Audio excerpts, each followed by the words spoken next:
Today I want to read a sad story. Sad to me, sad to my team, sad to the work that we do. Sometimes some things are unavoidable. But I'm just going to read out the story because here we learn, we share healing tips, and we hold our hands. Good morning, Ma. I'm from a Earth Care Support Group. It's 3 months since I lost my baby girl. It's not been easy there. And many times I want to chat with you, but end up deleting the message. Please, Ma, I would really love to know what could have caused the death of my baby.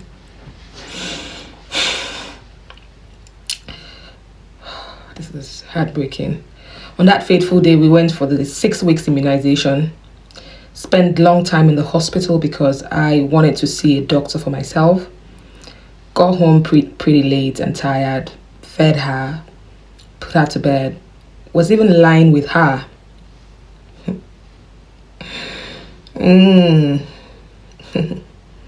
It's one of the most painful things ever.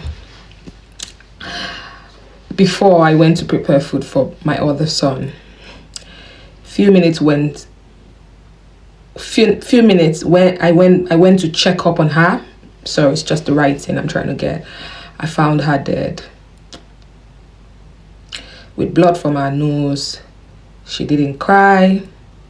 No move from the spot I laid her. What could I have done wrong? They said it's sudden infant death. She was not running temperature, no crying, just slept and didn't wake up.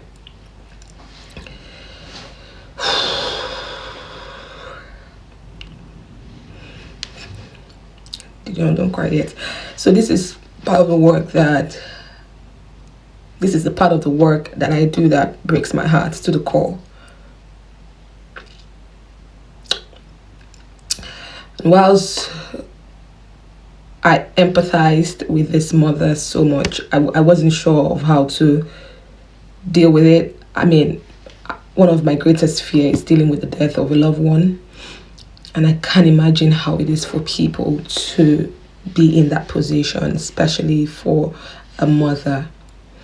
You can imagine the trauma that goes through this.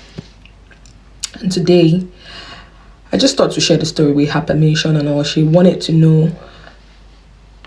I mean, she did send me several messages and I was so heartbroken. And then eventually she said to me, look, I need to hear from other mothers.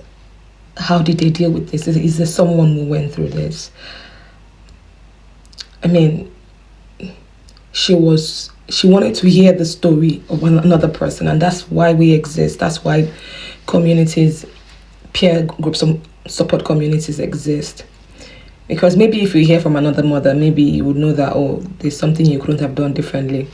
Or maybe you would have heard that, oh, actually there's something called SID, or actually there's something called you doing all the best things in place for your baby and life still happening. Whilst this is heartbreaking and this is one of the most disheartening seasons for me in the work I do as a perinatal mental health provider or professional providing mental health care or providing safe spaces or creating groups and creating resources for women to access, it's painful to come out and have conversations or do this, do that, do this, do that. I mean, it's one of the things that we do.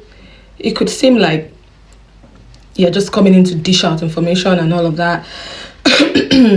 It's painful that at the end of the day, we have to deal with the reality of life. Part of which is that your clients, someone that you've kind of gathered together, a form of care for, would still experience something this sad, and there's nothing you will be able to do about it. And whilst I've empathized with this mother-in-law and we've provided, of course, we shared it with the peer group and people tried to hold our hands and, write stuffs and all of those. But we can never be able to get into that place of, pain where she is. I'm not sure we'd ever be able to get in there and, answer those deep-seated questions. I'm not sure. But the best we can do is to hold hands, is to provide a safe space, a non-judgmental space. At least not be an addition to the pain. I think that's the basic that we would do. And so today I decided to just talk about sudden infant death and how positioning plays a role in that, because a lot of times, sometimes we might forget some things. Even myself, when I got pregnant, I forgot to take folic acid. I was on folic acid before I got pregnant, but obviously for some reasons I just didn't remember that I was going to be taking folic acid. And this is me always, it's funny because you think because you know it, you won't fall a victim. I mean, I don't even have a child. So what am I trying to say? I'm trying to say that sometimes you might even forget. A lot of times we might forget. And that's why platforms like this exist. That's why social media exists, so people can come in and share insights. I know sometime or the other someone has said, oh look, don't place your baby on their chest, place them on the back, whether at night or during nap times. This is so important. Positioning is so important to avoid sudden infant death. Don't place your baby on their chest, put them on the back. And I mean, let's be very fair, you could do all of these things, life could still happen, but it's important to know and take this as a reminder if you already know, and be open to learning, because we will do all we can as mothers, we'll do all we can as parents, but obviously there's a greater force that's acting in life that we can't control and we can't really have answers to, and so we just have to do what we can. So even with keeping your baby on the side, that's also a risk, especially if they are under 12 months. You don't want to increase that risk. And sometimes we think we're doing the best things for our kids. I mean, that's what all of us want to do. At least 99% of mothers want the best for their kids, to the best of my knowledge. So we might want to keep pillows, toys, just to engage them and all. But when they're sleeping, I think you should try to get that away. All your baby needs to sleep is a firm bed and a fitted sheet. I think that's the basics, especially for an under 12 months. I mean, all they need is, they don't need those pillows, those toys all around them, because those could obstruct their airflow and it could lead to SID. Another thing is temperature. Room temperature is so important, because sometimes I remember when people would be covering up their babies when they themselves are feeling hot. If you are feeling heat, your baby is likely feeling heat too.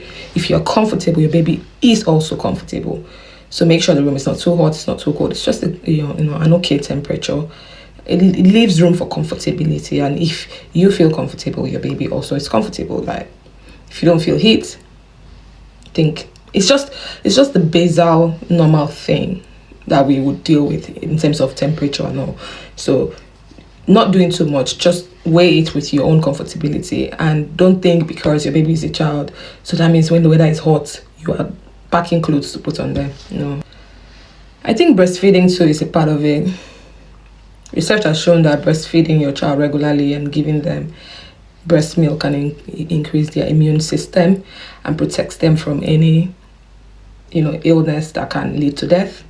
So yeah, if you're not breastfeeding, maybe you should include that in your routine as a mother, because I know it's not all mothers that can breastfeed. And if you're having challenges with breastfeeding, we also provide support for breastfeeding, and we can also signpost you to other partners that we partner with to help you with your breastfeeding journey. Please don't hesitate to join our community, because it's an holistic community that makes sure that we hold your hand and go through that process with you. This is painful to record, but I just have to record it. It's painful, it's hurting, but I have to record it. I don't know how many mothers smoke, but if you are a smoking mother, please do everything to avoid smoking around your child. It could increase the risk. I mean, as parents, we do everything to protect our children. And to the mother who shared this, please understand that you are not alone and you did nothing wrong. You did literally nothing wrong. Sometimes, despite our best efforts, Life does take turns that we can't control, and your pain does matter. Remember, you're not alone, and that's why we're here.